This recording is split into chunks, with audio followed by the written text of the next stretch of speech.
నమస్తే, నా పేరు వెంకటస్వామి. మీరు చూస్తున్నారు జిఆర్ విధాత న్యూస్. తెలంగాణ రాష్ట్రంలో మొత్తానికి కులగణన మొదలైంది. ఈ కులగణన గురించి, ఈ కులగణన జరిగే విధానం గురించి ప్రముఖులు, సీనియర్ ఉద్యమకారులు బిఎస్ రాములు గారు, తెలంగాణ తొలి బీసీ కమిషన్ చైర్మన్ వారు ఉన్నారు. వారితో మనం ఈ కులగణన గురించి పూర్తి వివరాలు తెలుసుకుందాం. నమస్కారం గురుగారు. నమస్కారం గురుగారు, ముందుగా కులగణన జరుగుతున్న విధానం బాగుందా? కులగణన అనేది ఒరిజినల్గా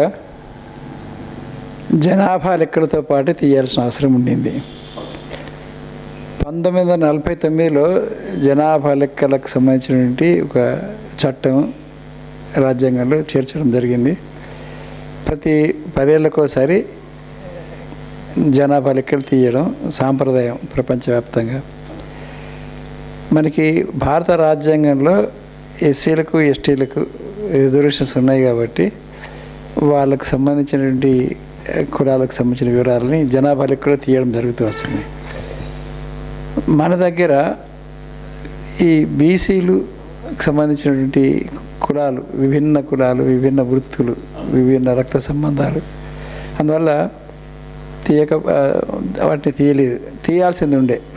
ఒకటి, అధికారంలో ఉన్నటువంటి వాళ్ళు, జాతీయ ఉద్యమంలో పనిచేసిన వాళ్ళు, కులాలకు అతీతంగా, మతాలకు అతీతంగా మనము స్వాతంత్రం కోసం, సర్వమాన సౌభాతృత్వం కోసం, 1 మ్యాన్ 1 వాల్యూ 1 ఓట్, ప్రతి ఒక్కరికి ఒకే ఓటు, ఒకే విలువ అని అనుకుంటున్నప్పుడు మళ్ళీ కుల భేదాల గురించి గుర్తు చేసి వాటికి చేయడం అవసరమా అనేటువంటి భావన కొంత ఉండింది. మరి కొంత ఆయా కులాల మధ్యన సంఘర్షణ పెరుగుతుందా, నువ్వు గొప్ప నేను గొప్ప అనే దాని మీద అని కొంత ఉండింది. నిజానికి వాస్తవంగా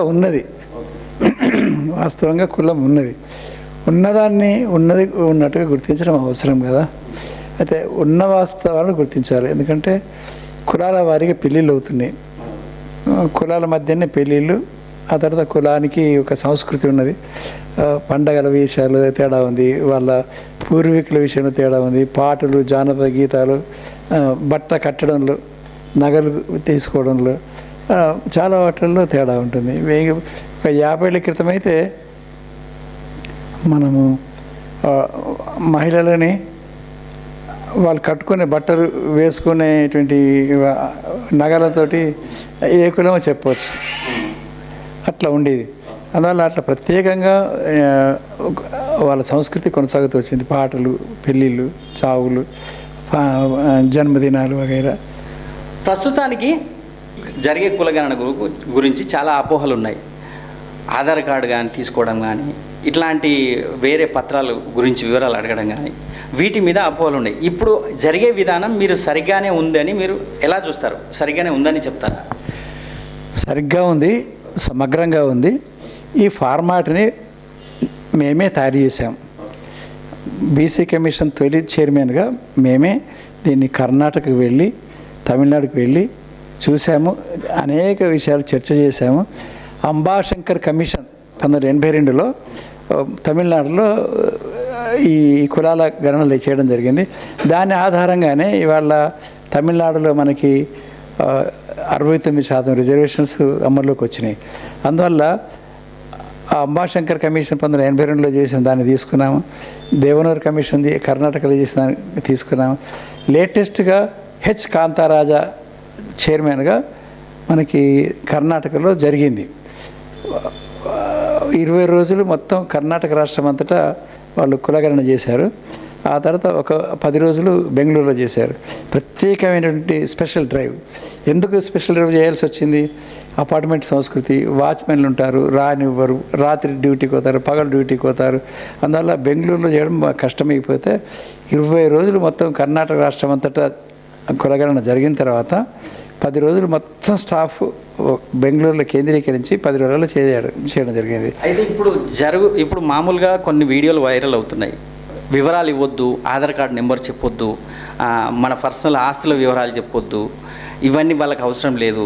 ఇంతకుముందుకు ముఖ్యమంత్రి గారు ఈయన ముఖ్యమంత్రిగా లేనప్పుడు చేసిన వ్యాఖ్యలు కొన్ని వీడియోలు వైరల్ అవుతున్నాయి.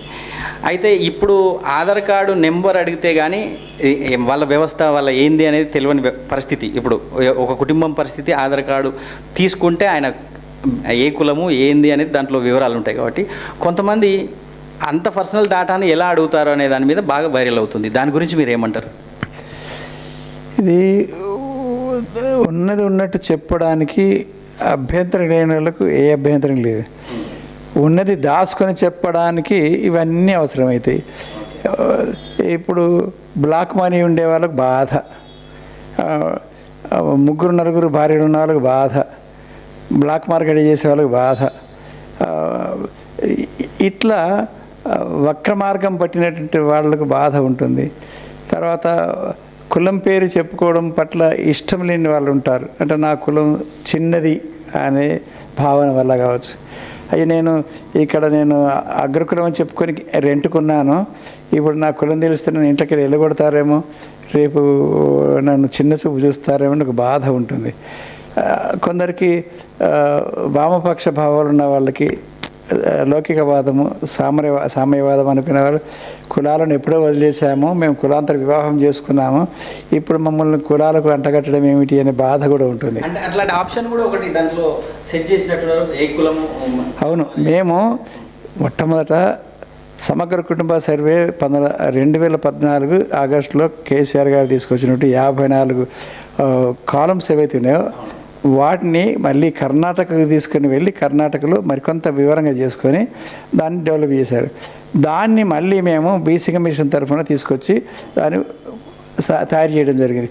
మేము తయారు చేసినటువంటి మొదటి బీసీ కమిషన్ తయారు చేసినటువంటి ఫార్మాట్ని మళ్ళీ లేటెస్ట్గా ఇంకేమైనా కలిపితే బాగుంటుందా అని ఆలోచించడం జరిగింది. కర్ణాటక బీసీ కమిషన్ తయారు చేసిన ఫార్మాట్ని ఇప్పుడు ఉన్నదానికి తేడా ఏంటంటే, అప్పుడు కోర్టులు రాతపూర్వకంగా మనకి ప్రింట్ కాపీ రాతపూర్వకంగా లేకపోతే కోర్టులు కొట్టేస్తున్నాయి.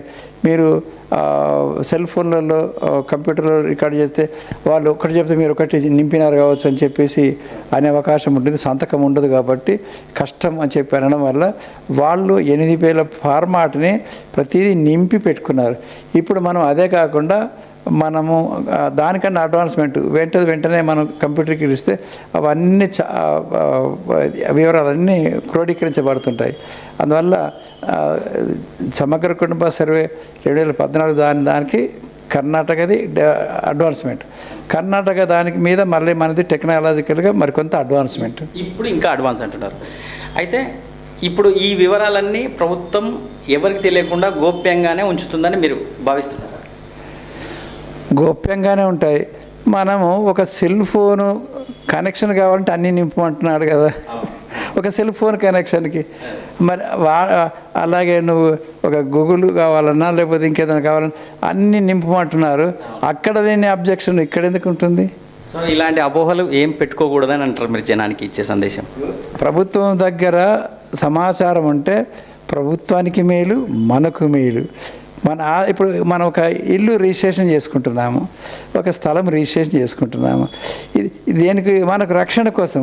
అంటే రేపు కోర్టుకు పోతే నేను ఇన్ని డబ్బులు ఇచ్చి రిజిస్ట్రేషన్ చేసుకున్నాను, మా నాన్న నాకు ఇది ట్రాన్స్ఫర్ చేశాడు, మా తాత ఇది కట్టించాడు అని మనకు ధైర్యం. అట్లాగే ఈ వివరాలన్నీ అన్ని వివరాలు అన్నదమ్ములు ఎంతమంది ఎంత చదువుకున్నారు అవన్నీ వివరాలన్నీ నమోదు చేస్తే మనకే లాభము. ఒకవేళ ఏదన్నా ప్రమాదం జరిగి మనకి వరదలు వచ్చి, తుఫాన్లు వచ్చి, ఆ తర్వాత ఎండలు వచ్చి, కరువులు, వరదలు, తర్వాత మంటలు కాలిపోయినాయి అనుకో, అందులో మన రికార్డు మనకు ఉంటుందిగా. ఆ రికార్డు ఇక్కడ ఉంది, నేను ఇది ఇంత ఆ రికార్డు ఉందని చెప్పుకోవచ్చు. కనుక మన ఇంట్లో చెదలు పట్టవచ్చు, మన ఇంట్లో పిల్లలు చింపేయవచ్చు, లేకపోతే గుంజుకపోవచ్చు, కొట్లాలు కావచ్చు, కానీ అందులో రాసిన వివరాలు మనకు ఉంటాయిగా, నెంబర్ ఉంటుంది. అందువల్ల ఎప్పటికైనా సరే ప్రభుత్వం దగ్గర ఉన్న రికార్డు మనకు లాభం చేకూరుతుంది, ప్రభుత్వానికి కూడా ధైర్యం ఉంటుంది. నా ప్రజలు ఇంత పేదరికంలో ఉన్నారు, నా ప్రజలు ఇంత ధనవంతులుగా ఉన్నారు, నా ప్రజలు ఇన్ని రంగాల్లో కృషి చేస్తున్నారు. నా ప్రజలు ఇంతగా సంపద సృష్టిస్తున్నారు, నా ప్రజలలో మహిళలు ఇంత చదువుకున్నారు, నా ప్రజలు ఇంత పేదరికం ఉన్నది, నా ప్రజలలో బాలికలకు గింతే చదువు వచ్చింది కనుక వాళ్ళని డెవలప్ చేయడం కోసం ఒక గొప్ప ప్రణాళిక వేయాలి. అరే ఫలానా కులం వాళ్ళకి ఏమీ ఉపాధి లేదు, ఆ బీసీ గ్రూపులు ఉన్న కులాల వాళ్ళు, ట్రైబల్స్ వాళ్ళలో అసలు టీచర్లు లేరు, లెక్చరర్లు లేరు, డాక్టర్లు లేరు, ఇంజనీర్లు లేరు, దాంట్లో సర్పంచ్ లేరు, ఎంపీటీసీలు లేరు, అసలు దాంట్లో విద్యావంతులు లేరు. వీళ్ళను 80% స్పెషల్ డ్రైవ్ చేసి వాళ్ళని ఎదిగించాల్సిన అవసరం ఉన్నది. ఇట్లా అన్ని రంగాలలో ఆ కులాలలో ఎక్కడైతే వెనుకబడిపోయినారో, ఉదాహరణకి మనకి కేంద్రంలోని జస్టిస్ రోహిణి కమిషన్ ఒక ఫార్మాట్ మాకు పంపించినారు. మీ తెలంగాణలో 11 కులాలలో 10వ తరగతి చదువుకున్న వాళ్ళు కూడా లేరు బీసీ గ్రూపులో. వాళ్ళను అభివృద్ధి పరచడానికి బీసీ కమిషన్ మీరేమి సూచనలు చేశారు ప్రభుత్వానికి అని అడిగినారు. ఇట్లాంటి అనేక అసమానతలు ఏవైతే ఉన్నాయో వాటిని అసమానతల్ని తగ్గించడానికి ఉపయోగపడుతుంది, వాళ్ళని డెవలప్ చేయడానికి ఉపయోగపడుతుంది. దాంతోపాటుగా ఈ వీళ్ళు అత్యున్నతంగా ఎదగడానికి, వాళ్ళు పారిశ్రామికవేత్తగా ఎదగడానికి, నిపుణులుగా ఎదగడానికి పెట్టుబడి ఎంత అవసరం పడుతుంది, ఆ తర్వాత ఆ పెట్టుబడి నైపుణ్యం, మేనేజ్మెంట్ స్కిల్స్ ఎట్లా డెవలప్ చేయాలి, ఆ తర్వాత వ్యాపారం ఎలా చేయాలి. ఇప్పుడు మనకి ఈశాన్య రాష్ట్రాలలో వెదురు బొంగతో బుట్టలు, రకరకాల అందమైన బుట్టలు తయారు చేస్తున్నారు. అక్కడి నుంచి ఇక్కడికి బోధాన పోచంపల్లికి విలిపించి మనం శిక్షణ ఇప్పిస్తున్నాం. అలాగే గుజరాత్ నుంచి ఒకరు వచ్చేసి కుండలు, మట్టితో దీపంతలు అవి తయారు చేయడం ట్రైనింగ్ పెడుతున్నాం.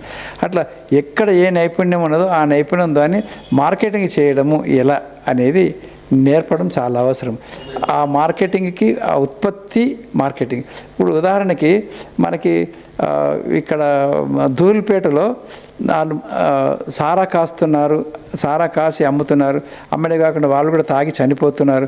చాలామంది చిన్న వయసులోనే ఆడపిల్లలు 25 ఏళ్ళ వయసులోనే భర్తను కోల్పోతున్నారు. ఈ సారా కాచడం, తాగడం 2 మానేయించాలని చెప్పేసి ప్రభుత్వము అకున్ సబర్వాల్ నాయకత్వంలో ఒక 75 కోట్లు కేటాయించి దాన్ని బాగు చేయమన్నారు. వాళ్ళకు ప్రభుత్వం ఒక ఆలోచన వచ్చి ఇస్తార్లు, ఇప్పుడు పేపర్ ప్లేట్స్ ఇస్తార్లు తయారు చేసే ప్రణాళిక పెట్టినారు. మేము బీసీ కమిషన్ చైర్మన్గా ఆ ప్రాంతాన్ని పర్యటించినప్పుడు ఎలా ఉంది ఆ పరిశ్రమ అని అడిగినాము. అడిగితే చాలా మేరకు మూతపడ్డాయి. ఎందువల్ల మూతపడ్డాయి? మార్కెటింగ్ చేయలేకపోయినారు. అందరికీ ఒకటే పేపర్ ప్లేట్స్ ఇవ్వడం వల్ల దానికి ఒక అప్కో లాగా, ఒక అప్కో ఎట్లయితే చేనేతకు ఒక సంస్థ ఉందో అట్లా వీటిని మార్కెట్ చేయడానికి ఒక సంస్థను ఏర్పాటు చేసి దానికి ఐఏఎస్ ఆఫీసర్ని పెట్టుంటే అది మార్కెటింగ్ జరిగి ఉండేది. దానివల్ల మూతపడుతుంది. అందువల్ల మార్కెట్ సిస్టమ్, ఇప్పుడు గ్రామీణ ప్రాంతాలలో కాచు తయారవుతున్నది, అటవీ ఉత్పత్తులు తయారవుతున్నాయి, ఆ తర్వాత ఎన్నో ఉన్నాయి, చాలా ఉన్నాయి. అందువల్ల మనము వీటన్నిటి అభివృద్ధి పరచడానికి జాతి సంపద పెరుగుతుంది. అన్నిటికన్నా ముఖ్యంగా ఏంటంటే కులగణన వల్ల, ఆ కులవృత్తుల వల్ల ఎవరు ఏ నైపుణ్యాలతో ఒకటి ఉన్నారు అనేది పెరుగుతుంది. దానివల్ల వాళ్ళ జాతి సంపద పెరుగుతుంది. నిజంగా ప్రణాళికలు కనుక వేస్తే కేవలం 10 సంవత్సరాలలో గ్రామీణ స్థాయిలలో, పట్టణ స్థాయిలో ఉన్నటువంటి ఆయా సాంప్రదాయక కులవృత్తులు ఉన్నటువంటి వాళ్ళ సంపద, దేశ సంపద 10 ఏళ్లలో రెట్టింపు అవుతుంది. ప్రస్తుతం మీరు బీసీ వీళ్ళ కోసం పోరాటం మీరు ఎన్నో రోజుల నుంచి చేస్తున్నారు, ఎక్స్-బీసీ చైర్మన్గా కూడా ఉన్నారు. ప్రస్తుతం జరిగే ఈ కులగణన వల్ల బీసీలకు లోకల్ బాడీలో 42% రిజర్వేషన్ దొరుకుతుంది. ఇది అమలు పరుస్తారని మీరు భావిస్తున్నారా? అది ఒక చర్చ, అదొక భాగము. ఇంతకుముందు బీసీలకు స్థానిక సంస్థలలో రిజర్వేషన్స్ ఉండేవి, అవి తగ్గిపోయినాయని ఒక బాధ. అది ఒక చర్చ. దాన్ని 42% చేయవలసిందే. ఈ 50% అనే పరిమితిని ఎత్తివేయవలసిందే. ఈ 50% పరిమితి ఇలా ఉండగానే ఈడబ్ల్యూఎస్, ఆర్థికంగా వెనుకబడిన కులాలని పేరు మీద 10% పెట్టి ఇది దానికి వర్తించదు అని చెప్పేసి ద్వంద్వ ప్రమాణాలు పాటించడం కోర్టులు చేస్తున్నటువంటి అన్యాయం. అది కూడా కలుపుకుంటే 60% రిజర్వేషన్ అయిపోయినట్టే కదా. 40%గా ఓపెన్ కాంపిటీషన్లో ఉన్నది. అందువల్ల మనము ఈ రంగంలో బీసీలకు తప్పనిసరిగా 42% రిజర్వేషన్స్ పెంచడం అవసరము. దానికి ఒక ప్రాతిపదికగా ఎవరైనా కోర్టుకు పోతే ఎక్కడుందా మీ జనాభా అని అడిగితే అది చూపడానికి ఇది ఉపయోగపడుతుంది. మనసు ఉంటే మార్గం ఉంటుంది. ఇప్పుడు ఈ ఆర్థికంగా అగ్రకులాల వాళ్ళు, ఆర్థికంగా వెనుకబడిన కులాల వాళ్ళు ఎంతమంది ఉన్నారు? జనాభా లెక్కలు లేవు, కాకరకాయ లేదు, జీరోతోటి 10% ఎట్లా ఇచ్చారు? తెలంగాణలో మొత్తం అగ్రకుల జనాభానే 9% నుంచి 11% ఉన్నది. ఇందులో ఒక 20% ఉంటే ఉండవచ్చు పేదలు. కనుక ఎంతమంది అవుతారు? 2% అవుతారు. 2% జనాభాకు 10% ఇస్తున్నారు. దానివల్ల ఇప్పుడు ఏమైపోయింది?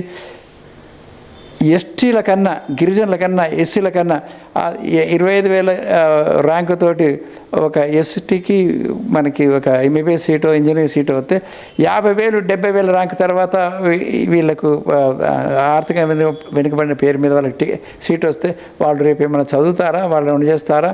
ఎందువల్ల వచ్చింది అది? వాళ్ళు ఉండడమే తక్కువ ఉన్నారు. 2% మాత్రమే, 11% జనాభాలో 2% మాత్రమే పేదలు ఉండవచ్చు. అది కూడా లెక్కలే తీయలేదు. హైకోర్టు దాని గురించి ఎందుకు అడగలేదు? ఎందువల్ల అంటే అంతా అక్కడ ఉన్న వాళ్ళంతా వాళ్ళే, ఆ సామాజిక వర్గాల వాళ్ళే ఉన్నారు కనుక హైకోర్టులో వాళ్ళే ఉన్నారు, సుప్రీంకోర్టులో వాళ్ళే ఉన్నారు. ఆ తర్వాత వ్యతిరేకంగా వాదించే వాళ్ళు, అనుకూలంగా వాదించే వాళ్ళు కూడా అక్కడే ఉన్నారు. ఇవన్నీ జరిగినాయి కాబట్టే ఇప్పుడు కులగణన అనేది చేస్తున్నామని ప్రభుత్వం అంటుంది. ఈ కులగణన చేసిన తర్వాత పక్కాగా ఈ 42% అనేది అమల్లోకి వస్తుందా? ఈ కాంగ్రెస్ ప్రభుత్వం చేస్తుందా? తప్పనిసరిగా అమల్లోకి వస్తుంది, రావాలి, కోరుకోవాలి. అమల్లోకి రాకపోతే ఉద్యమం చేస్తాము, ప్రజాస్వామికంగా మళ్ళీ ఉద్యమం చేస్తాము. చేయకపోతే ఎవరు అమల్లోకి వస్తారో వాళ్ళని మళ్ళీ గెలిపిస్తాము. ఏముంది, ఎన్నికలు చూస్తుండగా 5 ఏళ్ళు గడిచిపోతాయి. మొదటి సంవత్సరం ఎన్నికలు అయిన తర్వాత గెలిచిన వాళ్ళు మొదటి సంవత్సరం అమలు జరిపే ప్రయత్నం చేస్తారు. ఆ తర్వాత 2 సంవత్సరాలు వాళ్ళకి ఇష్టం వచ్చిన ప్రవర్తిస్తారు. 4వ సంవత్సరం నుంచి మన ప్రజల దగ్గరికి రావాలి, ఎలక్షన్ దగ్గరికి వస్తుంటే టికెట్ ఎవరికి ఇవ్వాలి, ఆ తర్వాత ఏ స్కీమ్ పెడితే మనకు ఓట్లు పడతాయి అని ఆలోచిస్తారు. కనుక మధ్యాహ్నం 3 ఏళ్ళే వాళ్ళ ఆట.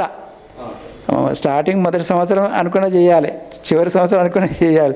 కనుక అప్పటికి కులగణన బీజేపీ వాళ్ళు కూడా మళ్ళీ కులగణన అనకపోతే బతకలేని స్థితి వస్తుంది, చేస్తారు. గురుగారు, ఎగ్జాక్ట్ నేను కూడా అక్కడికే వస్తున్నా. ఇప్పుడు కాంగ్రెస్ ప్రభుత్వం దేశవ్యాప్తంగా బీసీ కులగణన అనేది ఇప్పుడు ముందు పెట్టుకొని ఒక స్టంటు బీసీలను తిప్పుకోవడానికి చేస్తుంది అని చూడవచ్చా? లేకపోతే ఇది కాంగ్రెస్ ప్రభుత్వం కంప్లీట్ చేస్తుందా? మీరు చెప్పేదాన్ని బట్టి కూడా కాంగ్రెస్ వెనుకటి కాలంలో ఉన్న స్వభావం వేరు. ఇప్పుడు చాలామంది, నేను కూడా చెప్పగలను. అయితే మారిన పరిస్థితులలో కాంగ్రెస్ పార్టీ వెనుకబడిపోయింది, ఓడిపోయింది. ఉత్తరప్రదేశ్లో, బీహార్లో, మధ్యప్రదేశ్లో, అలాగే బెంగాల్లో, తమిళనాడులో, ఆ తర్వాత కేరళలో ఓడిపోయింది. గెలిచిన రాష్ట్రాలు ఎక్కడ ఉన్నాయి? కంటిన్యూస్గా కిందో మీదో పడి తెలంగాణ, ఆంధ్రప్రదేశ్, ఆ తర్వాత కర్ణాటక ఇలాంటి రాష్ట్రాల్లో కొంత గెలిచినారు. అప్పుడు వాళ్ళకి ఆలోచన పడింది. ఎవరికి? వాళ్ళంతా కూడా ఈ కోటరీ ఎవరైతే మేధావులు ఉన్నారో కాంగ్రెస్ పార్టీలో, ఆ మేధావులు కూడా అగ్రకులాల వాళ్ళే ఉన్నారు, అక్కడ అగ్రవర్ణ వాళ్ళే ఉన్నారు, వాళ్ళదే పట్టున్నది. కానీ మరి ఇక్కడ ఓటు స్వామ్యం ఉంది కదా, కనుక గెలవాలి అంటే ఆ ప్రజల హృదయాలు గెలవాలి, ఆ ప్రజలకు ప్రత్యక్షంగా మేలు జరగాలి. ఓ రోడ్డు వేస్తేనో, ఓ రైలు వేస్తేనో, ఓ విమానం వేస్తేనో వాళ్ళకు వచ్చే మేలు ఏమి ఉండదు. వాళ్ళకు ప్రత్యక్షంగా మేలు జరగాలంటే నా కొడుకు ఉద్యోగం కావాలి, నా బిడ్డకు మంచిగా చదువు రావాలా, ఆ తర్వాత నాకు మంచి ఇల్లు ఉండాలా, ఆ తర్వాత నాకు రక్షణ ఉండాలా, రాత్రి పగలు నడిస్తే నాకు ఇది ఆడపిల్లలకు రక్షణ ఉండాలా, ఇవి కోరుకుంటారు. అంటే కూడు గుడ్డ నీడ, అంటే వ్యక్తిగతంగా జీవితంలో ఎలాగైతే జీవన ప్రమాణాలు ఉన్నతంగా బతకాలని కోరుకుంటారో అవి కావాలి. అవి కావడానికి మొట్టమొదట కుటుంబం ప్రాతిపదికగా మనం ప్రణాళిక తీసుకున్నామనుకో, అసలు కులాలు ఎక్కనే అక్కర్లేదు. కుటుంబం, ఈ కుటుంబంలో అన్నదమ్ములు, అక్కజనులు, ఆ తర్వాత భార్య, పిల్లలు, కడుకులు, మనవాళ్ళు ఎంతమంది ఉన్నారు అని తీసుకున్నాం అనుకో, ఆ కుటుంబంలో ఖచ్చితంగా ఇద్దరైనా సరే పీజీ చదివిస్తాను అని ప్రభుత్వం అనుకున్నదనుకో, అప్పుడు కులాల లెక్కలు ఎందుకు? అప్పుడు ప్రతి ఒక్కరూ నెలకు, ఇప్పటి లెక్క ప్రకారం నెలకు ఒక 50,000 రూపాయలు సంపాదించేటట్టుగా ఈ జీవన ప్రమాణాలు పెంచుదాము, ప్రణాళిక పెడదాము, వాళ్ళకు ఉపాధి ఇద్దాము, చైనాలో లాగా, జపాన్లో లాగా అసలు ఉపాధి అద్భుతం కల్పిద్దామని అనుకున్నాం అనుకో, అప్పుడు కులాలు లెక్కలు ఎందుకు? నువ్వు నేను అడిగే ముఖ్యమైన క్వశ్చన్ ఇదే. మేధావి వర్గం నుంచి కూడా ఇదే ఒక ప్రశ్న లేవలెత్తారు. అగ్రవర్ణాల పెద్దలు కాంగ్రెస్ పార్టీ బీసీ కులగణన అని చెప్పేసి దేశవ్యాప్తంగా ఇదొక చర్చ లేపి బీసీ కులగణన చేస్తారు. ఈ అగ్రవర్ణాల ప్రజలకు సంబంధించి ఉన్న కాంగ్రెస్ పార్టీ లోలో ఉన్న ఈ కులాలకు సపోర్ట్ చేసి ఎంతవరకు 100% న్యాయం చేస్తుందా అనేది క్వశ్చన్. చెయ్యాలని కోరుకోవాలి. భారత రాజ్యాంగం రాసిందే అగ్రవర్ణాల వాళ్ళు. అందరూ ఓట్లు వేశారు. అంబేద్కర్ గారు రాస్తే అందరూ దానికి ఓట్లు వేశారు. దానిలో కుల నిర్మూలన రాయడం జరిగింది, అంటరానితనాన్ని వ్యతిరేకించడం రాయడం జరిగింది, బాల కార్మిక వ్యవస్థ నిర్మూలన జరిగింది, స్త్రీలకు సమాన ఓటు హక్కు అనుకున్నాము, 21 సంవత్సరాల వరకు ప్రతి ఒక్కరికి ఓటు ఉంటుంది అనుకున్నాం. వీటన్నిటినీ అగ్రవర్ణాల వాళ్ళు ఆమోదించారుగా. 298 మంది సంతకాలు పెట్టారు భారత రాజ్యాంగం మీద.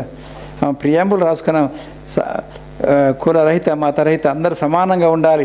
మనం ఆర్టికల్ రాజ్యాంగంలో 14 ఆర్టికల్, 15 ఆర్టికల్, 16 ఆర్టికల్, అలాగే 19 ఆర్టికల్ స్వేచ్ఛ గురించి వీటన్నిటిలో సమానంగా రాసుకున్నాం మనము.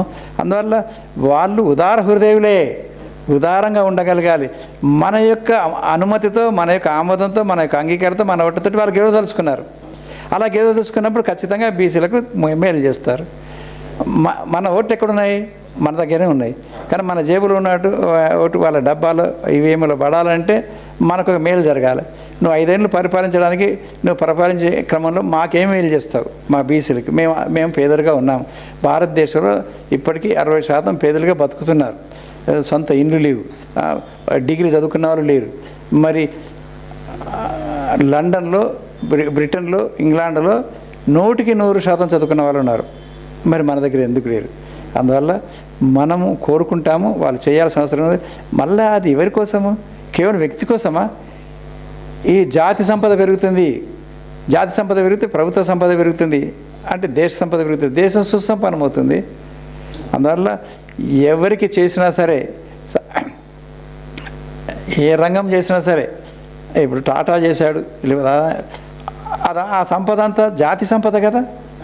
దాంట్లో ఉపాధి కల్పన జరిగింది కదా, ఉత్పత్తి జరిగింది కదా. కార్లు కావచ్చు, ఇనుము కావచ్చు, కంప్యూటరీకరణ కావచ్చు, టాటా చేసిన దాంట్లో అదంతా ఉత్పత్తి, మన జాతి సంపద పెరిగింది.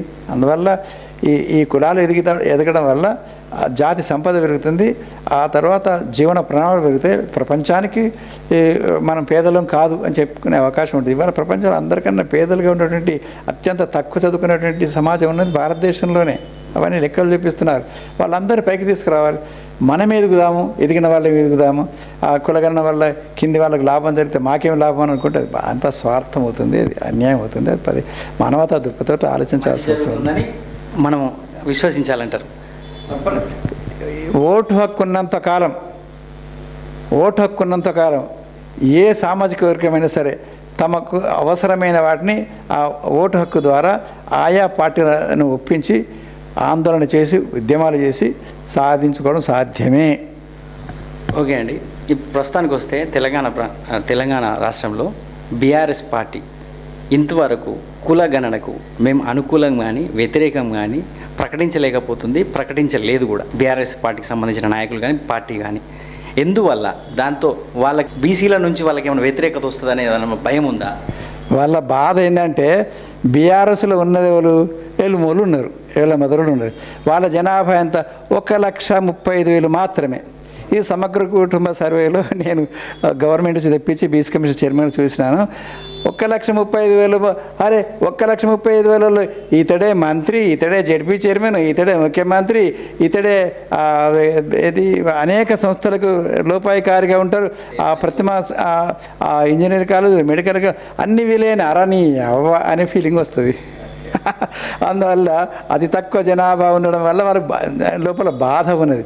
అయితే అలా కాదు. టాటా ఎంతున్నాడు, అసలు సంతానమే లేదు, ఆయనకు పెళ్ళే చేసుకోలేదు. కానీ సంపదను సృష్టించుకుంటూ ఈ సమాజానికి గొప్ప ఇన్ని లక్షల మందికి ఉపాధి కల్పించినాడుగా. ఆ హృదయ వైశల్యం రావాలి. ఈ సామంత రాజులుగా ఉన్నటువంటి విలమలకి ఆ చరిత్రలో డిఎన్ఏలో అత్తలేదు. అది వచ్చి ఉంటే బాగా ఎదిగి ఉండేవారు. లేకపోతే ఏంటి, ఎంత గొప్ప మేధావి కేసీఆర్. నేను 2008లో అన్నాను, భారతదేశానికి మన్మోహన్ సింగ్ కన్నా గొప్ప ప్రధానమంత్రిగా కాగలిగిన అర్హతలు ఉన్నాయన్నాను. కానీ ఏమైపోయింది? నీ హృదయము, ఆలోచన నా కులము, నా సంపద, నా కుటుంబము అని ఆలోచించేసరికి నువ్వు కిందికి దిగజారిపోయినావు. నీ మేధస్సు దేని పనికి వచ్చింది? డ్రైనేజీలో పడిపోయింది. ఈటల రాజేంద్ర మీద వెయిట్ వేసి నీ కాలు నరుక్కున్నావు. ఈటల రాజేంద్ర మీద వెయిట్ వేయడం అంటే ఏమిటి? నువ్వు నీ కాలు నరుకోవడం. ఎందుకంటే ఈటల రాజేంద్ర ఒక్కో వ్యక్తి కాదు, అతనితో కోట్ల మంది 2,30,00,000 మంది బీసీలు అతను ఐడెంటిఫై అవుతారు, మా వాడు అని ఐడెంటిఫై అవుతారు. అదే అందువల్ల నువ్వు నరేంద్ర మీద వెయిట్ వేసినావు. అతడు అంటే సరిగ్గా వాళ్ళు బాగా ఎదిగి నీతో సమానంగా ఎదుగుతున్న క్రమంలో వాళ్ళు షైనింగ్ అవుతా ఉంటే ఒరలేనితనం. అప్పుడు ఏమైపోయింది? అప్పుడు నువ్వు ఎదుగుతున్న ప్రతి బీసీని నువ్వు కాళ్ళు నరుకుతావు అంటే నీ కాళ్ళు నువ్వు నరుక్కుంటున్నావు. అందువల్ల వాళ్ళు కులగణనకు అనుకూలంగా ఉండకపోవడం వారికి లేవా? అసలు మీకు తెలుసా, కేసీఆర్ ప్రవేశపెట్టినటువంటి ప్రతి స్కీమ్ కులాల వారిని ప్రవేశపెట్టడం జరిగింది. సమగ్ర కుటుంబ సర్వేలో జనాభా లెక్కలు తీసిన ప్రకారంగా మాత్రమే ఆయన ఆ స్కీమ్స్ ప్రవేశపెట్టాడు. నేను కేసీఆర్ గారు 2005 నుంచి కొన్ని వందల వేల గంటలు కొన్ని సంవత్సరాల పాటు మూడో వ్యక్తి లేకుండా ఇద్దరమే కూర్చోండి ఎదురెదురుగా మాట్లాడుకుంటూ కూర్చున్నాం. కానీ బీసీ కమిషన్ చైర్మన్ అయిన తర్వాత నేను ఈ స్కీమ్స్ ఏం పెడుతున్నాడు, అసలు మేము మాట్లాడుకున్నప్పుడు వీలేవే. డబుల్ బెడ్రూమ్ పథకం నాది, నేనే చెప్పినా ఒప్పించిన, ఓకే. గురుకుల పాఠశాలలు మాట్లాడిన ఒప్పించినాం. తెలంగాణ తల్లి ఒప్పించేసినాం. నిజాం కాలేజీలో తెలంగాణ సంబరాలు, మన కల్చర్, మన పండగలు చూపించుకోవాలంటే ఒప్పించినాం. కానీ ఇది ఎప్పుడు చర్చ చేసాము అని ఆలోచన. నేను ఒక నెల రోజుల పాటు సమగ్ర కుటుంబ సర్వే ఇట్లా చదివి అట్లా చదివిన తర్వాత అబ్బా అప్పుడు అర్థమైపోయింది అది సంగతి. అప్పుడు మళ్ళీ అడ్వాన్స్ అయింది. ఏంటది? చేపల పెంపకంలో ఉన్నటువంటి ముదిరాజులు గంగపుత్రులు 30 లక్షల మంది ఉన్నారు. అందువల్ల మొట్టమొదటి చేపలకు ఉచిత చేపలు అని పెడితే 30 లక్షల మంది మన ఓట్లు. అలాగే యాదవులు ఉన్నారు, కురుమలు ఉన్నారు, గొర్రెల పెంపకం, వాళ్ళు ఇద్దరు కలిసి 30 లక్షలు, 30 లక్షలు, 30 లక్షలు, ఈ 30 ఆ 30 ఇట్లా. ఆ తర్వాత మళ్ళీ పెద్ద కులాలలో పద్మశాలు ఉన్నారు. ఈ పద్మశాలకి సిరిసిలో ఒక సింబల్, అది మీకు అవి బతుకమ్మ చీరలు అని నేర్పిద్దాము అనుకున్నాను అని అక్కడ టెక్స్టైల్. ఇక్కడ సిరిసిలలో 1,200 కోట్లు పెడతానన్నాడు. వీళ్ళు 12 కోట్లు తిన్నారేమనుకొని నల్గొండలు ఉన్నారు, మహబూబ్నగర్లు ఉన్నారు, అందరూ అలుగుతూ ఉన్నారు. అక్కడ పెట్టింది చేసింది ఉట్టిన 1,200 కోట్లు అని ప్రకటించినాడు. ఇట్లా ఆయా కులాల వారిగానే ఆలోచించి పెట్టినాడు. అందువల్ల కేసీఆర్కు కులాల గురించి తెలియదని కాదు, కులాల ప్రకారంగానే సమగ్ర కుటుంబ సర్వే 33 జిల్లాలలో ఏ జిల్లాలో 30 మంది ఉంటే కూడా 30 మంది లెక్కలు ఉన్నాయి కేసీఆర్ గారి దగ్గర ఉన్నాయంటే నా దగ్గర, నేను అడిగి తెప్పించుకుని నా దగ్గర ఉన్నాయిగా. ఇప్పుడు ఎందుకు మరి ఆయన దీనికి స్పందించలేదు? బీఆర్ఎస్ ప్రభుత్వం ఎందుకు స్పందించలేదు? తాను అధికారంలో ఉన్నప్పుడు ఆ కులాల వారిగా వాళ్ళకు మేలు చేయదలుచుకున్నాడు, లేదా వాళ్ళ ఓట్లను ఆకర్షించదలుచుకున్నాడు. ఒక్క నెగటివ్గా చెప్పాలంటే కేసీఆర్ తీసుకున్నటువంటి కార్యక్రమాలన్నీ ఓట్ల కోసం పెట్టిన రాజకీయాలు తప్ప ఇంకేం కాదు. నెగటివ్ చెప్పాలంటే. పాజిటివ్గా చెప్పాలంటే ఆయా కులాలకు ప్రత్యేకమైన స్కీమ్ ఇంత జనాభా ఉన్నప్పుడు పెట్టకపోతే ఎట్లా అని పెట్టినట్లు లెక్క. 2 అర్థాలు చెప్పచ్చు, అటు నెగటివ్ చెప్పచ్చు, పాజిటివ్ చెప్పచ్చు. దళిత బంధు కూడా అట్లాగే. ప్రస్తుతానికి బీజేపీ పార్టీకి సంబంధించి కేసీఆర్ వచ్చేసి సకల జనుల సర్వే అని చెప్పేసి చేశారు. ఇప్పుడు అదే సర్వేను కులగణన అని చెప్పేసి కాంగ్రెస్ ప్రభుత్వం చేస్తూ 150 కోట్లు ఖర్చు పెడుతుంది. దీనివల్ల ఎలాంటి ప్రయోజనం లేదని చెప్పేసి బీజేపీ వాళ్ళు డైరెక్ట్ స్టేట్మెంట్ ఇస్తున్నారు, బండి సంజయ్ లాంటి వాళ్ళు. ఈ కులగణన కనుక ఇక్కడ తెలంగాణ రాష్ట్రంలో కంప్లీట్ అయితే బీజేపీకి ఏదైనా నష్టం జరుగుతుందా? ఈ కులగణన ఇక్కడ కంప్లీట్ అయ్యి సక్సెస్ఫుల్గా జరిగితే కాంగ్రెస్ పార్టీ దేశవ్యాప్తంగా బీసీల మద్దతు కాంగ్రెస్ పార్టీకి వస్తుందా?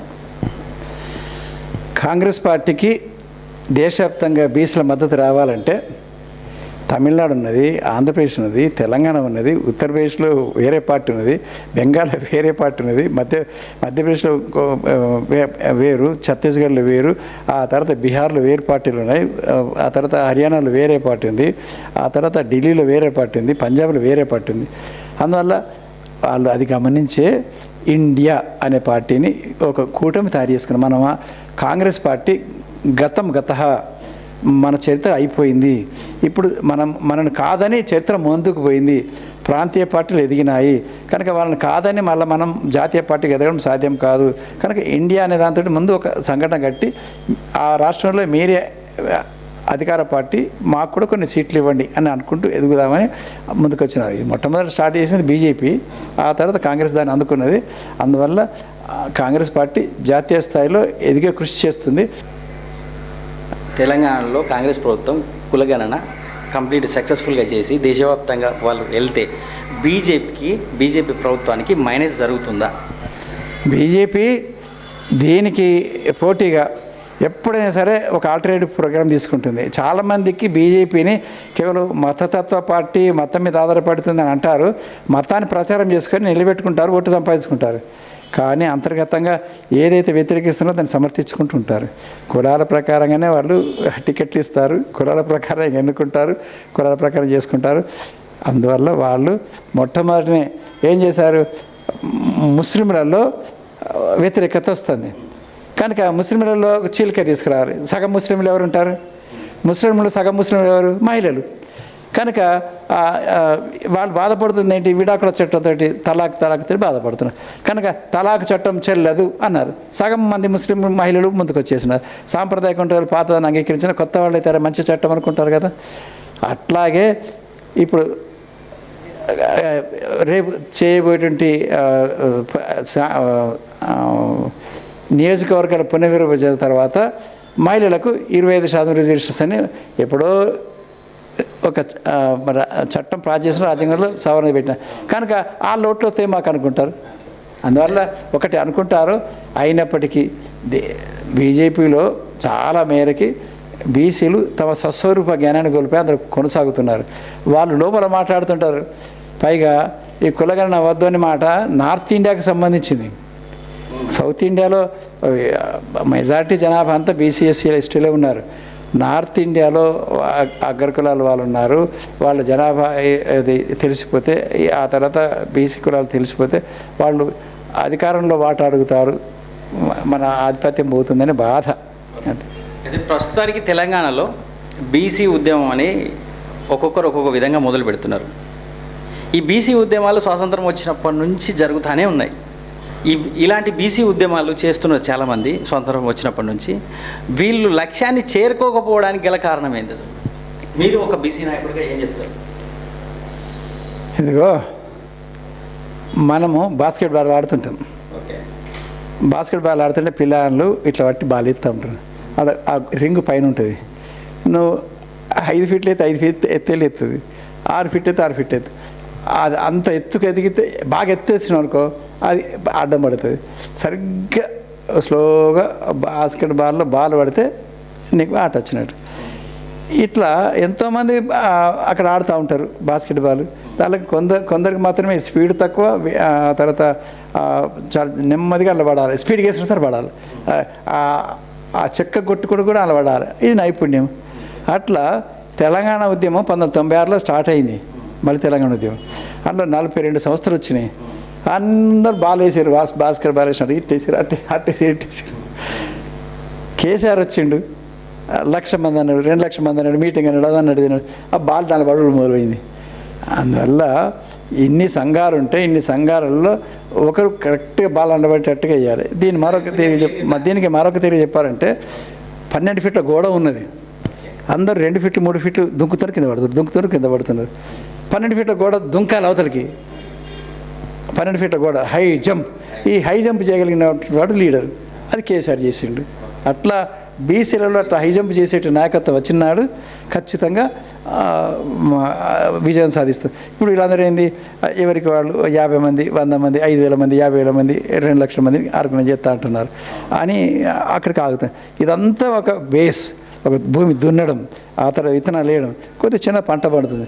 కానీ వీటన్నిటిని కలిపి ఒక ఎట్లయితే చేనేత కార్మికుల కోసం ఒక అప్కో ఒక టిస్కో ఎట్లయితే ఉందో అట్లా వీళ్ళందరూ కలిపి మళ్ళీ ఒక కార్పొరేట్ లాగా ఒక బీసీ సంఘాల ఐక్యవేదిక ఏర్పడి దాన్ని అందరినీ కలుపుకొని వచ్చే నాయకత్వం ఎదగాలి. వాళ్ళకు ఒక సిద్ధాంత భూమిక ఉండాలి, చరిత్ర తెలిసి ఉండాలి, అన్ని కులాల యొక్క ఆశలు ఆకాంక్షలు తెలిసి ఉండాలి. ఆ కులాల నుంచి కులవృత్తిని వదిలివేసి ఎదగడానికి అనుకూలంగా ఉండాలి. ఆ కులవృత్తి ఉన్న వాళ్ళకి గిట్టుబాటు అయ్యేటట్టుగా చూడగలరు, ఆత్మగౌరవం పెంచగలగాలి. ఈ ఇంత పెద్ద టాస్క్ తీసుకోవడానికి కోసం ఆయా కులాలతోటి ఒక పొలిట్ బ్యూరో లాగా తయారు కావాలి. ఆ తర్వాత వాళ్ళందరి యొక్క తీసుకొని డిక్లరేషన్, బీసీ డిక్లరేషన్. ఆ తర్వాత ఇప్పుడు వెనకటి కాలంలో 20 ఏళ్ళ కింద కేసీఆర్ గారు కానీ ఇతర పార్టీల వాళ్ళు కానీ ఎస్సీ డిక్లరేషన్ అన్నారు, ఎస్టీ డిక్లరేషన్ అన్నారు. అట్లా మన భోపాల్ డిక్లరేషన్ అక్కడ మధ్యప్రదేశ్లో డిక్లరేషన్ ఇచ్చారు. కాంపోనెంట్ ఫండ్స్ ఎస్సీలకు ఇవ్వాలి, ఉప ప్రణాళిక పెట్టారు, సబ్ ప్లాన్ పెట్టారని. అట్లా డిక్లరేషన్స్ని ఆయా సామాజిక వర్గాల వారిగా డిక్లరేషన్స్ ఇచ్చి ఆ తర్వాత వాటన్నిటి అమలు జరిపే కృషి చేయగలిగితే తప్పనిసరిగా ఆ నాయకత్వం ముందుకు వస్తుంది. ఆ నాయకత్వంలో ప్రధానమైన నాయకుడు ఉన్నప్పటికీ కూడా ఒక 10-15 మంది అయినా సరే రాష్ట్ర స్థాయి కేవలం కేసీఆర్ తిరిగి ఒకడే వెళ్ళడం కాకుండా బీసీలకు అట్లా కుదరదు. బీసీలకు ఒక గౌడ్స్ నుంచి ఎదిగితే గౌడ అని చెప్పి ఇంకోళ్ళు రెచ్చిపోతారు, ఇంకో పార్టీ రెచ్చగొడుతుంది. ఆ పద్మశ్రీ నుంచి వస్తే ఇంకా రెచ్చగొడతారు, ఆ తర్వాత యాదవ్ నుంచి వస్తే రెచ్చగొడతారు. ఆ తర్వాత వీళ్ళు 10 మంది వస్తే మా మైనార్టీ కులాలు ఏంటి, మా ఎంబీసీ సంగతి ఏంటి, అంత అగ్రకులాలను మీరు రెచ్చగొడతారు. అందువల్ల అందరినీ కలుపుకపోయి అందరికి సంబంధించింది ఉన్న స్థితి నుంచి ఉన్నత స్థితికి 10 అడుగులు ఉన్నాం, 11వ అడుగు ఎత్తు నిచ్చెన మెట్లు ఎక్కాలి. పైకి ఎక్కడానికి అనుకూలంగా అభివృద్ధికి అనుకూలంగా ముందుకు తీసుకొని పోవాలి. అకస్మాత్తుగా 10 అడుగులు 10 మెట్లు ఒకటేసారి ఎవరు ఎక్కలేరు. కనుక స్టెప్ బై స్టెప్ వేగంగా ఎదిగించడానికి ఉపయోగపడేది విద్య, వైద్యం ఉచితంగా ఇవ్వాలి. బీసీలో సమర్థవంతమైన నాయకుడు వస్తే బీసీలకు న్యాయం జరుగుతుంది, దాన్ని స్టెప్ బై స్టెప్ తీసుకొని అన్ని కులాలను కూడగట్టుకొని వెళ్ళాలని చెప్పేసి అంటున్నారు. ప్రస్తుతం ఒక నాయకుడు తీర్మానం మల్లన్న అని చెప్పేసి బీసీలను నేను భుజం మీద ఎత్తుకొని తిరుగుతా అని చెప్పేసి సవాలు ఇవన్నీ చేస్తున్నారు. చివరిగా మీరు ఆయన గురించి ఏం చెప్తారు? తీర్మానం మల్లన్న తాడి చెట్టు, ఆయన ఎట్లా ఎదిగిండో ఏమో మనకైతే తెలియదు. ఇప్పటి వరకు ఆయన ఎవరు నాకు తెలియదు. ఆయన నన్ను కలవలేదు. ఆ బీసీ కమిషన్ కూడా ఎన్నడూ రాలేదు. 120 పుస్తకాలు రాశాను, దేశమంతా తిరిగాను, ఇన్ని చేశాము. ఇలాంటి వాళ్ళతోటి ఒక మీటింగ్ బీసీలకు సంబంధించింది ఒక 50 మందో 40 మందినో కలిసి కూర్చోబెట్టి, మరి మీరు అంత పెద్దవాళ్ళు, మీరు మీ దశాబ్దాల అనుభవం మీకున్నది, అందువల్ల మీరు మాకు మీ అనుభవాలు సారని చెప్పండి అని అడిగితే అప్పుడు తీర్మానం వలన స్టెప్ బై స్టెప్ ముందుకెళ్తున్నట్టుగా మనకు అనుభవం తెలుస్తుంది. కనుక ఆయన నడిపిస్తున్నది ఎవరో ఇప్పుడు మనకు తెలియదు, అది బయటపడుతుంది. ఆయనకు డబ్బు పెడుతుంది ఎవరో మనకు తెలియదు. ఆయన తర్వాత ఎప్పుడు ఎక్కడ ముంచుతాడో మనకు ఏం తెలియదు. మనకు అద్భుతంగా ఆర్ఎస్ ప్రవీణ్ కుమార్ అనే ఒక ఐపీఎస్ ఆఫీసర్కి ఒక 10 ఏళ్ళు చెప్పిన, నువ్వు బహుజన సమాజ్ పార్టీలోకి రావయ్యా బాబు, వచ్చి ఉద్యోగం వదిలేసి నడిపించు అని చెప్పిన. అట్లా సార్ అన్నాడు. సరే వచ్చిండు. వచ్చిన తర్వాత ఏం చేసిండు, 6 నెలలకో 7 ఏడాదికో చక్కగా అందరినీ బీసీలను వేసిన ఆర్గనైజ్ చేసి ఆ టకీమని తీసుకుపోయి బీఆర్ఎస్లో డ్రైనేజ్లో ముంచిండు. మళ్ళీ ఎవడన్నా 5 ఏళ్ళ దాకా నమ్ముతాడు ఎవడన్నా బహుజన సమాజ్ పార్టీలకు వస్తే? ఇప్పుడు తీన్మారం మల్లన్న కూడా దాని వెనక ఎవరుండో తెలియదు. బీజేపీలకు పోయిండు, కాంగ్రెస్లకు పోయిండు, ఇండ్లకెళ్ళొచ్చిండు. మరి నాలంటోళ్ళని ఎవరు కలిసి కూర్చోబెట్టి మాట్లాడుకొని ఈ అనుభవాలను సైద్ధాంతిక భూమిక తీసుకున్నాడా? ఆయనకు సైద్ధాంతిక భూమిక లేదు, మహాత్మా జ్యోతిబా ఫూలే భూమిక లేదు, బుద్ధుడి నుంచి సమాంతరంగా వస్తున్న రాజకీయ చరిత్ర లేదు. కాన్సీరామ్ గారు భారతదేశ వ్యాప్తంగా సైకిల్ యాత్ర చేసి ఎక్కడో ఉన్నట్టు ఉత్తరప్రదేశ్లో ఇక్కడ పెరియార్ రామస్వామి నాయకర్ గారిని పరిచయం చేసినాడు, నారాయణ గురువుని పరిచయం చేసినాడు. సౌత్ ఇండియా నుంచి మహారాష్ట్ర నుంచి వచ్చిన మహనీయులు అందరూ మనకు ఆ పెళ్ళి తెలివి అంతకన్నా 40 ఏళ్ళ కింద ఆయన వచ్చి వాళ్ళు గొప్ప కృషి ఆయా ప్రాంతాలలో రాష్ట్రాల్లో చేసినారని చెప్తే వాళ్ళందరూ మహనీయులుగా వాళ్ళ విగ్రహాలు పెట్టుకుంటున్నాం, వాళ్ళ పుస్తకాలు చదువుకుంటున్నాం. ఈ చరిత్ర అధ్యయనం అనేది తీర్మానం మల్లన్న చేశాడా? చేస్తే వస్తుంది. కంచైలయ్యలో విఎస్ రాములు, అలాగే ఇలాంటి మేధావులందరూ చాలామంది ఉన్నారు. రాజకీయం అనేది సిద్ధాంత భూమిక లేకుండా కొనసాగదు. మీకు ఒక విషయం తెలియాలి, చాలామంది కాంగ్రెస్ పార్టీని విమర్శిస్తుంటారు. చాలామందికి ఒక విషయం తెలియాలి, కాంగ్రెస్ పార్టీ ఒక నినాదం ఇవ్వాలన్నా, ఎన్నికల మేనిఫెస్టోలో చేర్చాలన్నా సుమారుగా ఒక 500 పేజీలు నోట్స్ రాసి పెడతారు. మేధావులు ఉన్నారు దానికి, చాలా జాతీయోద్యమ కాలం నుంచి ఉన్నటువంటి మేధావులు ఉన్నారు. వాళ్ళంతా కలిసి 500 పేజీల నోట్స్ రాస్తారు ఒక్క నినాదం ఇవ్వడానికి. దానివల్ల నష్టం ఎంత జరుగుతుందో మళ్ళీ కొంత రాసి పెడతారు. దీనివల్ల ఎవరెవరు వ్యతిరేకిస్తారు, ఎవరెవరు లాభపడతారు, లాభపడే సెక్షన్ మనకు ఓట్లేసే అవకాశం ఉందా, ఈ నష్టం చేసేవాళ్ళు మన ఓట్లలో ఎంత నష్టం చేస్తారు? ఇవన్నీ రాసి పెట్టిన తర్వాత మాత్రమే నీ కులగణం గురించి మాట్లాడతారు, ఇంకో దాని గురించి మాట్లాడతారు, యూపీఏ గురించి మాట్లాడతారు, ఇండియా గురించి మాట్లాడతారు. పైన మాట్లాడినట్టు అనుకుంటున్నారా ఏంటి కాంగ్రెస్ అంటే? దానికి 150, 130 ఏళ్ళ చరిత్ర ఉన్నది. అందువల్ల వాళ్ళు ఏదో ఎన్టీ రామారావు ఇక్కడ చూడగానే ఎక్కడికక్కడ ఉపన్యాసంలో నినాదం ఇచ్చినట్టుగా ఇప్పుడు రేవంత్ రెడ్డి గారు ఎక్కడికక్కడ నా మాటే శాసనం స్టేట్మెంట్ ఇచ్చినట్టుగా ఉండదు కాంగ్రెస్ పార్టీ. కాంగ్రెస్ పార్టీలో ఒక అధిష్టానం ఉంటుంది, దాని మీద అనేకమైన చర్చలు జరుగుతాయి. పి శివశంకర్ గారు రాశారు తన జీవిత చరిత్ర. అందులో ఇందిరాగాంధీ గురించి రాస్తూ మనం చేయాల్సింది ఇంకా ఇలాంటిదే చేయాల్సి ఉంటుందని అద్భుతమైన పుస్తకం రాశారు. అందులో ఏమన్నారు? 3 సార్లు ఇందిరాగాంధీ బీసీలకు మండల కమిషన్ ఆమోదిద్దాము, మనం అమలు జరుపుదాము, ముందుకు తీసుకెళ్దాము అని 3 సార్లు ముంగట తీసుకెళ్తే మేడం అసలే వీలు లేదని చెప్పేసి దాని ఉన్నటువంటి అధిష్టానం బ్రాహ్మణవాద సెక్షన్స్ అడ్డుకున్నారని చెప్పి స్పష్టంగా రాశారు. అయితే ఆ సంఘర్షణ అంతర్యుద్ధం జరుగుతుందని అన్నారు. వాళ్ళంతా అంతర్యుద్ధం జరుగుతుంది, వేధించడం వల్ల ఆమె చేయలేకపోయిందని అన్నారు. అన్నట్టుగానే ఈపీ సింగ్ తీసుకొచ్చిన తర్వాత అంతర్యుద్ధం జరిగింది కదా మండల కమిషన్. ఆ తర్వాత 3 ఏళ్ళు కోట్లు కొట్టి ఆ తర్వాత తీసుకొచ్చినారుగా. అందువల్ల కాంగ్రెస్ పార్టీ లోపల ఎంతో చర్చ అంతర్మాదనం చేస్తుంది. ఆ అంతర్మాదనంలో బాగా 1, 2 అట్లా ముందుకు తీసుకొస్తారు. కనుక కులగణన అనే దాన్ని అంతర్మాదనం చేయడం అని అంటే అది ఒక చిన్న విషయం కాదు. అది మొత్తం జాతి చరిత్రను అధ్యయనం చేసి 1953లోనే స్వాతంత్ర కాలంలో కలర్ కమిషన్ నాడే అన్యాయం జరిగిపోయింది అని గుర్తించారు. వాళ్ళు గుర్తించిన తర్వాత బయట చెప్పరుగా, చెప్తే బయట అదే మళ్ళీ వ్యతిరేకంగా మాట్లాడతారుగా.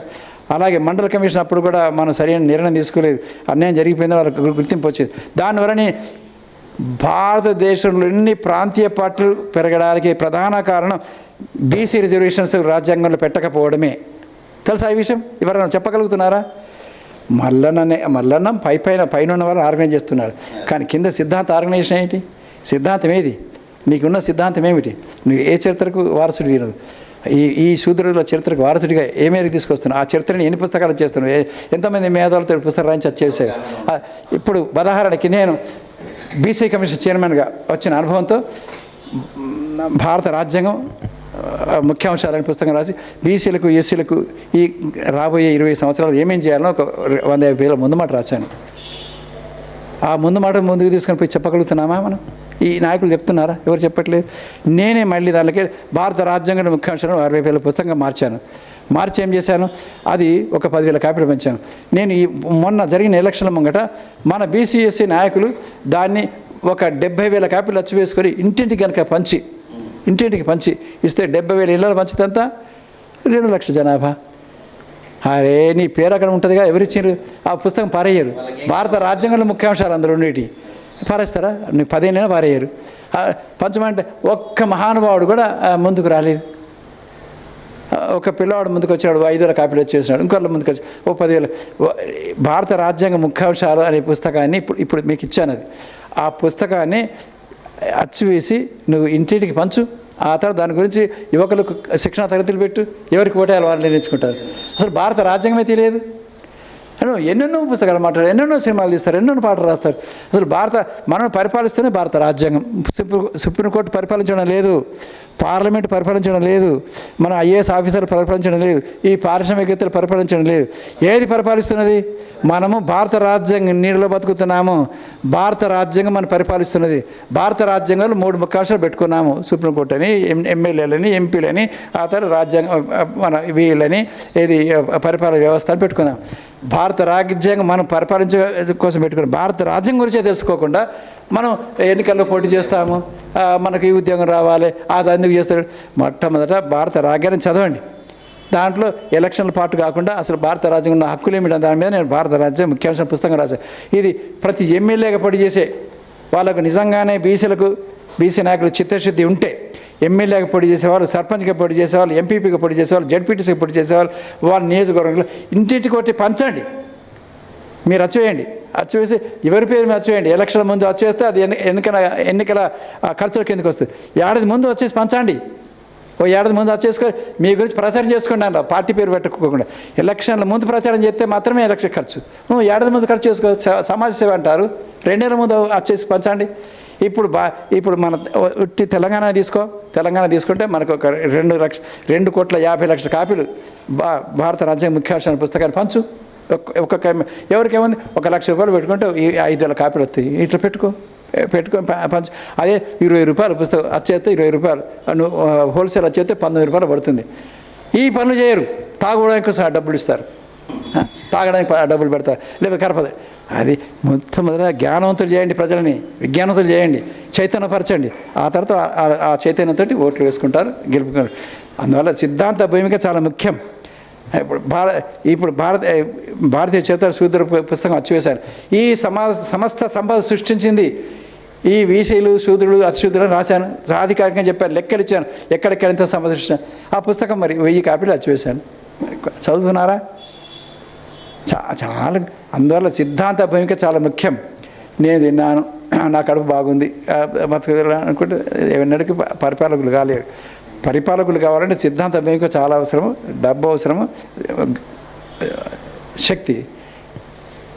సుభాష్ చంద్రబోస్ ఎంత గొప్ప తయారు చేశాడు. నేను సైన్యాన్ని తయారు చేస్తా పో అని ఆజాద్ హింద్ ఫౌజ్ తయారు చేశాడు. అది గాంధీజీ శాంతియుతంగా పోదామన్నాడు, ఒక సిద్ధాంతం తయారు చేశాడుగా. బహుజన సమాజ్ పార్టీ కార్యక్రమం ఒక సిద్ధాంతం తయారు చేశాడుగా. అందువల్ల సిద్ధాంత భూమిక లేకుండా ఏది ఎదగదు. ములాయం సింగ్ యాదవ్కు, లాలూ ప్రసాద్ యాదవ్కు, అఖిలేష్ యాదవ్కు సిద్ధాంత భూమిక రామ్మనోహర్ లోహియా తయారు చేసి ఇచ్చినాడు. ఇప్పుడు డిఎంకేకు, అన్నా డిఎంకేకు పెరియార్ రామస్వామి నాయకర్ తయారు చేసి ఇచ్చినాడు. అందువల్ల సిద్ధాంత భూమిక తయారు చేసుకోవాల్సిన అవసరం అనేది. ఈ సిద్ధాంత భూమికకి ఆయన తెలుగు సమాజంలో, తెలంగాణ సమాజంలో మన బీసీలు, ఎస్సీలు అధికారులు రావాలి, ఎదగాలి అనుకుంటే ఇలా తీర్మానం మల్లన్న కావచ్చు, తీర్మానం మల్లన్న వెంట ఉన్న వాళ్ళు కావచ్చు, తీర్మానం మల్లన్న వెంట నడుస్తున్న వాళ్ళు కావచ్చు, ఆయన నడిపిస్తున్న వాళ్ళు కావచ్చు, మొట్టమొదటిగా ఈ సిద్ధాంత భూమిక తయారు చేసిన మేధావులని కలిసి మాట్లాడి వారితో తీసుకొని ఆ తర్వాత ఈ సమాజానికి చైతన్యం ఎట్లయితే అవసరమో ఆ చైతన్యం సంచిన పుస్తకాలు అచ్చివేసి ఇంటింటా పంచండి, కరపత్రికగా మార్చి పంచండి. చిన్న చిన్న పుస్తకాలు 30 పేజీలు, 60 పేజీలు, పెద్ద పెద్ద పుస్తకాలు అక్కర్లే. అందువల్ల అది చేసిన నాడు నిజంగా చిత్తశుద్ధి. లేకపోతే పైన నీళ్ళ మీద గింతంత నూనె వస్తుంది, అదంతా మొత్తం నూనె తిరిగి కనపడుతుంది. వానకాలంలో మన పెట్రోల్ కింద గారిపోతే కింద బురదల మొత్తం అది పెట్రోల్ తిరిగి కనపడతాడు. ఇప్పుడు తీర్మానం వలన పనిచేసేది ఏంటంటే, ఈ బీసీ నాయకులు పనిచేసేది ఏంటంటే నీళ్ళ మీద గింతంత నూనె చుక్కలు పడితే మెరిసినట్టుగా కనపడేటట్టు చేస్తున్నాయి. కిందేమి లేదు. కింద ఏమైనా ఉంటే ఇప్పుడు కులగణన గురించి ఓటి వంకర ప్రశ్న వేస్తారా? అందువల్ల మనము సిద్ధాంత భూమిక, ఇప్పుడు ప్రభుత్వం యొక్క కర్తవ్యం కూడా ఉన్నది. 6 నెలల పాటు ఒక స్పెషల్ క్యాంపెయిన్. ఇప్పుడు కంటి ఆపరేషన్ అని అన్నారు అంటే కేసీఆర్ ఏం చేశాడు, ఒక 4 రోజులు ప్రచారం చేశాడుగా.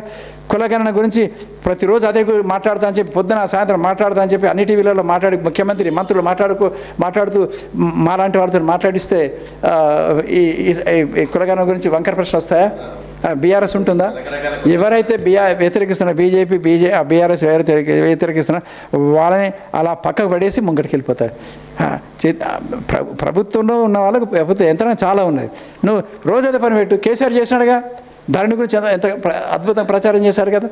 అలాగే ఇప్పుడు మనకి కంటి ఆపరేషన్ అందరూ చేస్తాను ప్రచారం చేశాడుగా. దళిత బంధువులకు ప్రచారం పెడితే రోజు పొద్దు నుంచి సాయంత్రం దాకా అది క్యాసెట్, ఆ క్యాసెట్ వేసిన మాట్లాడడం రావాలి. అలా ఇట్లా ఒక జీవో ఇష్యూ చేసాం, దానితో నడదు. జీవో నీకు తెలుసు, నాకు తెలుసు. గ్రామీణ ప్రాంతాల్లో ఉన్నటువంటి పనిచేసుకునే వాళ్ళకి ఏం తెలుసు? అక్కడ వాళ్ళకు ఇంటింటికి పోయి చెప్పగలిగేటట్టుగా ఉండాలి. అక్కడ సర్పంచ్ని ఆర్గనైజ్ చేయాలి, అక్కడ పిటిషన్ ఆర్గనైజ్ చేయాలి, వాళ్ళందరికీ శిక్షణ ఇవ్వాలి, చెప్పగలగాలి. అందువల్ల కులగణన అనేది సక్సెస్ అవుతుంది. కావాలి 60% 70% ఒక లెక్క అయితే తెలుస్తుంది కదా. ఆ తర్వాత ఒక హెచ్చరిక ఏంటంటే, ఎవరైతే కులగణనను వ్యతిరేకిస్తారో, వివరాలు అయితే ఇవ్వరో వాళ్ళే జీవితంలో, సమాజంలో వాళ్ళే నష్టపోతారు, వాళ్ళే వెనుకబడిపోతారు. ఎందుకంటే ఈ కులగణన ద్వారా ఏమేమి నిర్ణయాలు వస్తే మనకెట్లా తెలుస్తుంది? ఇప్పుడు మనము ఇవాళ సెల్ ఫోన్లో యూట్యూబ్ వస్తాను కనుక్కున్నామా ఒక టెక్నాలజీ తోటి? ఇవాళ మనకు ఏది ఇన్స్టాగ్రామ్ వస్తుంది మనం 20 ఏళ్ళకి ఊహించినామా? వాట్సాప్ ఇట్లా వస్తాను ఊహించినామా? అసలు కరెంట్ వస్తుంది, కరెంటు తోటి వడ్డు దంచుడు బంద్ అవుతుందని మనం ఊహించినామా? కరెంటు వచ్చింది, వడ్డు దంచుకున్నాం, పిండికి గిడ్డి పడుతున్నాం, ఇవాళ నీళ్లు ఆగబెట్టుకుంటున్నాం, ఫ్యాన్లు తిప్పుకుంటున్నాం, ఇవన్నీ కరెంటు తోటేస్తాను కనుక్కున్నామా? అట్లాగే కులగణన చేపట్టిన తర్వాత దాంట్లో వచ్చిన వివరాల ప్రకారంగా ఏమేమి అభివృద్ధి కార్యక్రమాలు జరుగుతాయో మనకు తెలుస్తూ అని చెప్పి మాట్లాడుకున్న వాళ్ళు మూర్ఖులు. వాళ్ళు అభివృద్ధిని అడ్డగిస్తారు. అతి తెలివి మనకు రిజర్వేషన్స్ వస్తాయి, మనకు నాయకత్వం వస్తుంది, మనం ఎదుగుతాము, లేకపోతే అగ్రకులకు నష్టం జరుగుతుంది, బీసీలకు ఇంత లాభం. ఇదంతా ట్రాష్. అలా మాట్లాడకూడదు. ఎందుకంటే నువ్వెవడికి నిర్ణయించడానికి? నీకు ఆ లెక్కనే తెలిసి ఉండేటువంటి వారు ఈ లెక్కలు ఎందుకు? నీకు ఆ లెక్క తెలియదు కనుక అవన్నీ లెక్కలన్నీ తీసిన తర్వాత మన సమాజంలో ఇంత శ్రమశక్తి ఉన్నది, ఇంత నైపుణ్యం ఉన్నది కనుక దీన్ని ఛానలైజ్ చేసి అభివృద్ధి పరచడం కోసం ఏమేం చేస్తే బాగుంటుంది అని చేస్తే అప్పుడు దానికి ఆ ఉత్పత్తి జరుగుతూ ఉంటే వైశ్యులు పారిశ్రామికతలు వాళ్ళ పని వాళ్ళు చేస్తుంటారు, వాళ్ళ లాభాలు వాళ్ళు సంపాదిస్తారు, ఉత్పత్తి చేసేవాళ్ళకి 10 రూపాయలకు బదులు 1000 రూపాయలు వస్తాయి. అందువల్ల కులగణన చేయడం ద్వారా భారతదేశంలో ఉండేటువంటి నైపుణ్యాలు అసమానతలు ఎన్ని ఉన్నాయో అవన్నీ వెలికి వస్తాయి. దాన్ని అనుసరించి సంపద ఉత్పత్తి పంపిణీ అనేది సమానంగా మార్చబడుతుంది. ఆ తర్వాత ఎవరికి ఏది అందలేదో ఒక 500 రూపాయలకే ఒకప్పుడు సెల్ ఫోన్ ఇస్తానన్నాడు రిలయన్స్ వాళ్ళు. అరే కూరగాయలు అమ్మే ఆమె లేకపోతే ఇంటికి పొలం కాడికి సతీ తీసుకుపోయే ఆమె కూడా సెల్ ఫోన్ పెట్టుకున్నది. అట్లా ఈ కులగణన జరిగిన తర్వాత ఏమేమి అభివృద్ధి జరుగుతుంది తెలిసి వస్తుంది. అందువల్ల కులగణన వల్ల ఇదే జరుగుతుంది అదే జరుగుతుంది అని చెప్పి ఆలోచన చేయడం అనేది అశాస్త్రీయము, దాన్ని అడ్డగించడం అవుతుంది. జరిగిన తర్వాత లెక్క 10వ తరగతి రే నువ్వు 10వ తరగతి చదువుడు ఎందుకురా, ఆ డిగ్రీ చదివితే ఏమవుతుందిరా, బీఈడి చేస్తే ఏమవుతుందిరా, రే ఉద్యోగాలు నాయరా అంటాడు. చదువుతాడా? ఈ నిరాశ పద్ధతి మాట్లాడమని సరైనది కాదు. చదువుతూనే ఉండాలి, ఎదుగుతూనే ఉండాలి. ఎన్ని గొప్ప గొప్ప విషయాలు వస్తాయి నీకు. రిజర్వేషన్స్ వచ్చిన తర్వాత ఎస్సీలకు రిజర్వేషన్స్ వచ్చినాయి, ఎన్ని రంగాలు దిగినారు ఊహించామా? ఒక డిక్కేనో వచ్చేసింది ఒక కాలంలో. డిక్కేనో వచ్చేసి కేవలం 10 ఏళ్లలో నర్ర రవికుమార్ నాయకత్వంలో పద్మశ్రీ నర్ర నాయకత్వం బిలియనీర్లు అవుతున్నారు. మీరు రైల్వే కాంట్రాక్టు, ఆ కాంట్రాక్ట్ ఈ కాంట్రాక్ట్ వాళ్ళకి ఎందుకు ఇస్తారు? మాకు ఇవ్వండి, అంతకన్నా ఎక్కువ క్వాలిటీతో చేస్తామేమన్నారు. రోడ్లు మాకు ఇవ్వండి అన్నారు. 10 ఏళ్లలో 100 కోట్ల రూపాయలు సంపాదించారు. అదే బీసీలు కూడా బిక్కి అని పెడితే వస్తుంది. ఎందుకంటే ప్రభుత్వం యొక్క సంపద పంపిణీ చేయబడుతుంది. ఇప్పుడు ఇవాళ రియల్ ఎస్టేట్లో ఉన్నటువంటి వాళ్ళు ఆంధ్రప్రదేశ్లో రియల్ ఎస్టేట్ ఉన్న వాళ్ళు అంతా ఎవరు? నాగార్జున ప్రాజెక్ట్ అటువంటి సబ్ కాంట్రాక్టర్లు మాత్రమే అందులో మిగిలిన పైసలతోటి కట్టుకొని ఆ తర్వాత మెల్లమెల్లగా రియల్ ఎస్టేట్కి వచ్చేసినారు. తెలుసా ఈ విషయం? ఇవాళ హైదరాబాద్లో ఉన్న రియల్ ఎస్టేట్లు అందరూ ఎన్నికటి కాలంలో ఏదో ఒకప్పుడు కెనాల్ వర్క్ చేసినటువంటి వాళ్ళు, గవర్నమెంట్ వర్క్ చేసిన వాళ్ళు. ప్రభుత్వం సంపద 100 కోట్లు ఇచ్చింది, 100 కోట్లకి వెళ్ళి లంచాలు గించాలని పోగా ఆయనకు మిగిలింది 10 కోట్లు. ఈ 10 కోట్లను 20 కోట్లు చేసుకున్నాడు. 20 కోట్లు ఆ తర్వాత దాన్ని పెంచి రాజకీయంగా వస్తే లాస్ అయిపోయింది కావచ్చు, ఎమ్మెల్యే అయింది కావచ్చు, ఆ తర్వాత రియల్ ఎస్టేట్కి వస్తే ఇట్లా 10 కోట్లు. లేదు భూములు కొని పెట్టుకుంటే 2 లక్షలకు ఎకరం ఉన్న భూమి 20 కోట్లు అయిపోయింది. అట్లా ప్రభుత్వం యొక్క డబ్బే సమాజంలో పంపిణీ చెప్పదు. ప్రభుత్వం యొక్క డబ్బు అంటే ప్రజల యొక్క డబ్బే, ప్రజలకు వేరే డబ్బు లేదు. అందువల్ల భారతదేశంలో పెట్టుబడిదారులు, పారిశ్రామికతలు అందరూ ప్రభుత్వం ఆధారితంగానే పెరుగుతున్నారు. ఇవాళ రాజకీయం యొక్క అధికారం ఎందుకు కోరుకుంటున్నాం? ప్రభుత్వం దగ్గరే డబ్బు ఉన్నది, మిగతా వాళ్ళ దగ్గర లేదు. యూరోప్లో అట్ట కాదు, ప్రజల దగ్గర డబ్బు ఉన్నది, పారిశ్రామికతల డబ్బు ఉన్నది. మన దగ్గర భారతదేశంలో పారిశ్రామికతలు అందరూ ప్రభుత్వం ఆధారితో గెలుస్తున్నారు. ప్రభుత్వం ఒక లైసెన్స్ లేకుండా పారిశ్రామికతలు ఎదుగుతలేదు. అందువల్ల ఈ రాజకీయ యొక్క మద్దతు కావాలని కోరుకుంటారు. కాబట్టి మనకు రాజకీయ అధికారం కావాలనుకుంటారు కనుక సొంతంగా ఎదగడం కోసం అవకాశం ఉంది. కులగణన అనేది ఒక మహత్తరమైన కార్యక్రమం. ఉన్నట్టు గుర్తించడానికి నీకు 75 సంవత్సరాలు కావాలా? కులం ఉన్నదా లేదా? ఉన్నది కదా. ఉన్న వాస్తవాన్ని వ్యతిరేకించే వాళ్ళు నిజాలు చెప్తారా? ఈ బీజేపీ వాళ్ళు నిజాలు చెప్పే అవకాశం ఉంటుంది. వాళ్ళు చెప్పితే అన్న అబద్ధాలు అవుతాయి. కులం ఉన్నది, కులాల ప్రకారం పెళ్ళిళ్ళు చేసుకుంటున్నావు, కులాల ప్రకారం ఏకసనం గడుతున్నావు. అందువల్ల నువ్వు ఆ కులం లేదు, కులం ఉన్నదాన్ని గుర్తించము, అది లెక్కలు తీయమనంటే నువ్వు వాస్తవాలకు విరుద్ధంగా ప్రవర్తిస్తున్నావు. అంటే నువ్వు ఉన్నదాన్ని గుర్తించడానికి సిద్ధంగా లేవు, అంటే అబద్ధాలు ఆడడానికి సిద్ధంగా నువ్వు. అబద్ధం కులం ఉన్నదని గుర్తించడం అంటే అబద్ధం ఆడుతున్నావు. అంటే నువ్వు చెప్పే ప్రతిదీ అబద్ధమే.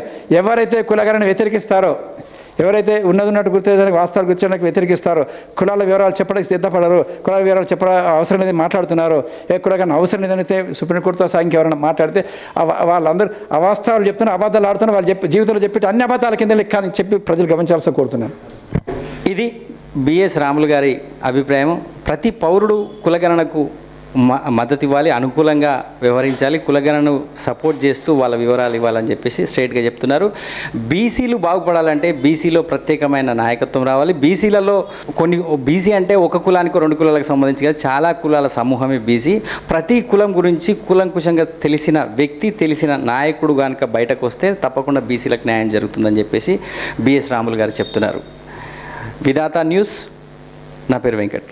Thank you. Please subscribe.